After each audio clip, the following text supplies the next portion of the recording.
이번 영상은 물리학 1을 처음 시작하는 영상이 되겠습니다. 물리학 1은 세 개의 파트로 이루어져 있는데요. 여기 역학과 에너지, 두 번째 물질과 전자기장, 그리고 세 번째 파동과 정보통신으로 이루어져 있고, 이번 첫 번째 시간은 역학과 에너지, 그거의 첫 번째 힘과 운동, 이것을 하기 위한 속도와 가속도에 대해서 이제 먼저 시작을 하도록 하겠습니다.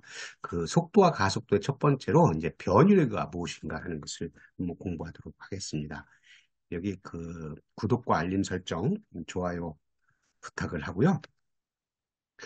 먼저 힘과 운동이라고 하는 것을 이제 공부를 하기 위해서 보게 되면 속도와 가속도, 뉴턴의 운동 법칙, 운동량과 충격량 이렇게 세 가지 파트로 나눌 수가 있는데 속도와 가속도에서는 운동이라고 하는 부분, 그래서 운동이라고 하는 부분을 공부하기 위해서 변위, 속도, 가속도가 무엇인가 하고 이제 뉴턴의 운동 법칙, 여러분들 이제 들어봤던 내용들이에요. 그래서 세 가지 운동 법칙을 힘에 대해서 관성 법칙, 가속도 법칙, 작용 반작용 법칙에 대해서 공부를 하고 운동량과 충격량, 그래서 운동량의 보존 법칙, 그래서 운동량, 충격량이 무엇인가 하는 것을 공부를 하면 힘과 운동이 이제 전체적으로 공부가 되는 것입니다.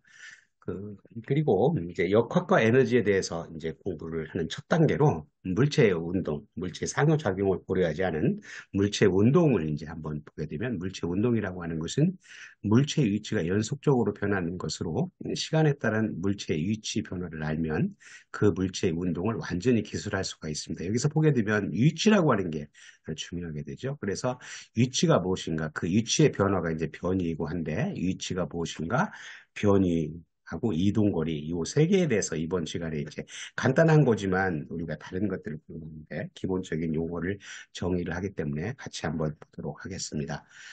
자, 위치라고 하는 것은 물체의 위치는 기준점에서 떨어진 거리와 방향으로 나타낸다. 뭐 어떤 기준점을 잡아서 그것으로부터 떨어진 거리 동쪽, 서쪽 뭐 이렇게 할 수도 있고 플러스 마이너스로 할 수 있는 그런 것들이 있는데 그게 이제 여러분들 잘 아는 것처럼 직선, 평면, 공간으로 나눌 수 있는데 직선이라고 하는 것은 1차원적인 거죠. 여기 이제 2차원적인 것 중에서 1차원적인 X축만 한번 생각을 해보죠. 이게 이제 직선이잖아요. X축만 가지면 X축의 기준점, 여기 물체의 위치는 기준점이라고 했으니 기준점이 어디냐면 0이라고 하는 부분이 기준점이고 이쪽 오른쪽으로 갈수록 플러스 1, 플러스 2, 플러스 3 이렇게 되어 있는 거고 왼쪽으로 갈수록 마이너스 1, 마이너스, 마이너스 3 되어 있으니까 기준점에서 얼마나 떨어진 것인가 하는 것들이 1차원적인 거고 그런 거고 이제 Y축을 이렇게 하게 되면 2차원적으로 이렇게 확장해 갈 수 있고 2차원적인 것도 여기 기준점을 중심으로 해서 위로 1, 2, 3 밑으로 마이너스 1, 마이너스 3이 있으니까 어떤 위치를 나타낸다고 한다면 예를 들어서 이 왼쪽에 있는 이 점을 한번 나타낸다고 생각해 볼까요? 이렇게 나타내게 되면 여기 기준점으로부터 마이너스 3만큼 떨어져 있고 위로 1만큼 들어있으니까 마이너스 3, 1이라고 하는 그런 평면 좌표계에서 직교 좌표계, 직각 좌표계에서 이렇게 표시를 할 수 있는 건 여러분들 알 수가 있는 거죠. 이렇게 위치를 표시하고 공간이라고 하는 것은 이제 여기다가 x, y 평면에다가 이와 같이 x, y 평면에다가 이제 이쪽으로 G 평면을 잡아서 어떤 공간상의 위치를 잡게 되면 x, y 그 좌표하고 G 좌표하면 X, Y, G 이렇게 할 수가 있어서 이런 뭐 각각의 어떤 그 평면이나 공간상에서 어떤 위치를 나타낼 때 이렇게 쓸 수 있다. 이런 직각좌표계를 사용할 수도 있고, 이제 극좌표계, 그리고 이제 뭐, 구좌표계, 이런 것들도 사용할 수 있는 것들에서 좌표계를 더 공부를 할 수가 있는데, 아무튼 여기서는 위치가 무엇인가 하는 것들을 공부를 했어요. 위치라고 하는 것은 뭐예요? 물체의 위치는 기준점에서 떨어진 거리와 방향으로 나타냈다. 그래서 그런 방향을 나타냈을 때 머릿속으로 공간, 그리고 어떤 위치의 점을 이렇게 알아차릴 수가 있어야 뭐 어떤 것들을 기술을 할 수가 있게 되는 것입니다. 그리고 변이라고 하는 것은 물체가 운동할 때 운동 경로에 관계없이 처음 위치에서 나중 위치까지의 위치 변화량을 변이라고 얘기를 하는데 그런 것들이 이렇게 생긴 시작점과 종점이 있을 때 여기 시작점에서 이와 같은 경로를 따라서 이렇게 움직였다고 생각을 해봅시다. 좌표축으로 보게 되면 이와 같은 여기 시작점이 있고 여기 종점이 이렇게 있는 거를 볼 수가 있어요. 근데 여기서 만약에 이 시작점에서 다른 경로를 이렇게 이제 여기 포인터를 한번 쫓아가 보세요. 다른 경로를 쫓아서 이렇게 종점으로 갔다고 하더라도 이 변이는 똑같은 값을 갖고 있다. 그때 변이는 뭐를 가지는 거냐면 크기하고 방향을 갖게 돼요. 크기라고 하는 것은 이 시작점에서 종점까지의 크기를 나타내고, 그리고 방향이라고 하는 것은 시작점에서 끝점까지 어떤 방향으로 이렇게 펼쳐져 있는 것인가 하는 것을 그 크기와 방향으로 이제 잡는데, 그렇다고 한다면 변이라고 하는 것은 스칼라량이 아니고 벡터량이 되겠죠. 아직 벡터량과 스칼라량을 구분을 못하더라도 우리는 물리 공부를 하고 다른 걸 공부를 하기 위해서는 꼭 스칼라량과 벡터량을 공부를 해야 됩니다. 그래서 이번 영상에서도 잠깐 소개를 하고 다른 영상에서 스칼라량과 벡터량을 또 한번 소개하도록 하겠습니다.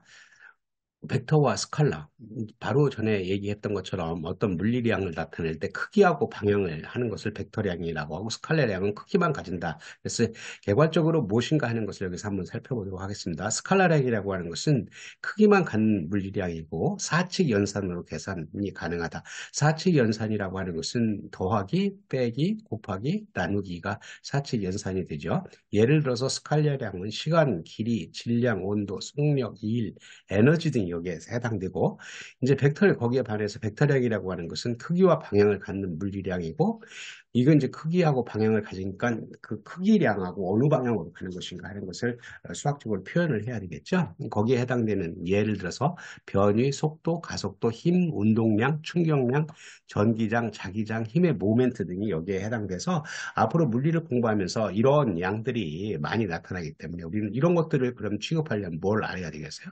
벡터라고 하는 것을 무엇인가 하는 것을 알아야 되겠죠. 이제 벡터의 표시기를 보게 되면 이와 같이 A점에서 끝점, B점까지, 여기 시작점이 A이고 끝점이 B라고 한다면 이와 같이 표시를 하고, 그걸 수식으로 표현한다면 A라고 하는 걸 크게 쓰고 할 수도 있고, 여기 이제 그 화살표로 이렇게 표시할 수 있는 그런 값들로 할 수 있다. 그래서 벡터의 표시는 시작점과 끝점을 해놓고 이렇게 화살표로도 할 수 있고 해서, 아무튼 스칼라량하고 구별되게 굵게 쓰거나 위에 화살표를 표시하거나 하는 그런 벡터의 표시를 할 수가 있습니다.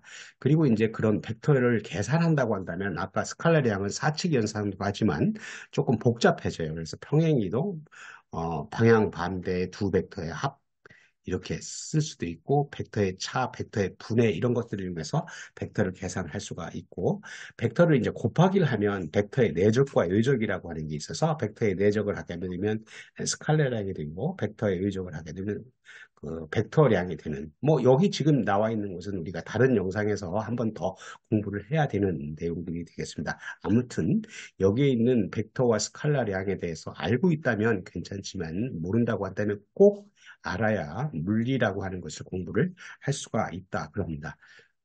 그리고 다음에는 이동거리와 변위의 차이. 뭐 앞에서 우리 설명하면서도 얘기를 했지만 이동거리하고 변위가 어떻게 차이가 있는 것인가 한번 보면, 이동거리라고 하는 것은 물체가 실제로 운동한 경로를 따라 측정한 길이로 크기만 가지는 물리량, 그러니까 스칼라량이 되겠죠. 이와 같이 여기 앞에서 봤던 그림하고 똑같은 건데, 시작점에서 끝까지 가는데 이렇게 이런 경로를 따라서 이렇게 간다고 했을 때 이는 이동 경로라고 얘기를 하고, 여기 보면 물체가 운동할 때 이동 거리는 운동 경로에 따라 다르다. 그러나 물체의 처음 위치와 나중 위치가 같다면 변이는 같다. 앞에서 얘기를 한 것처럼 이와 같이 여기에 이제 처음 위치하고 나중 위치가 있어요. 이렇게 따라가게 되면 우리는 여기 처음 위치에서 나중까지 이렇게 그린으로 되어 있는, 초록색으로 되어 있는 것이 디스플레이스먼트이고 얘가 변이잖아요.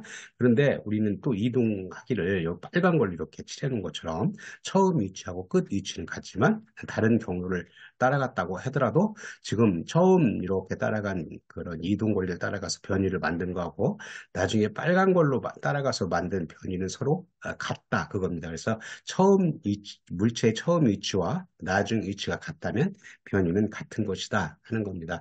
그리고 이동 거리와 변이의 크기가 같을 때는 물체가 직선을 따라 한 방향으로 운동할 때 뿐이다.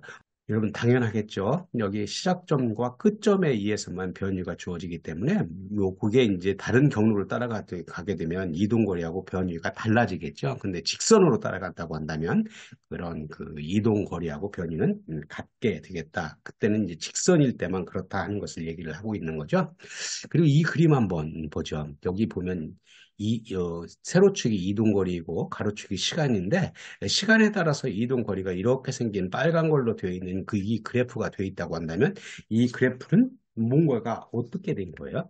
시간에 따라서 이동거리가 점점 증가를 하다가 여기 시간에 따라서 여기에 오게 되면 이 부분에 오게 되면 시간에 따라서 이동거리가 점점 줄어들어요.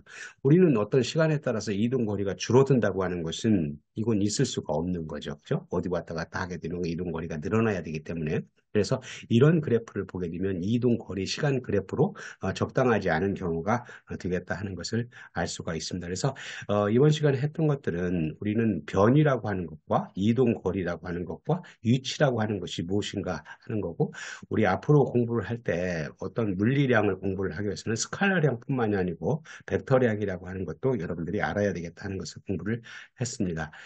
자, 오늘 물리를 처음 시작하는 건데 간단하게 여기서 마치기로 하고요. 관련 영상을 여기다 올릴 예정이고, 그리고 이제 여러분들 좋았다고 한다면 구독을 신청하면 다음 영상도 용이하게 받아볼 수가 있겠습니다. 감사합니다.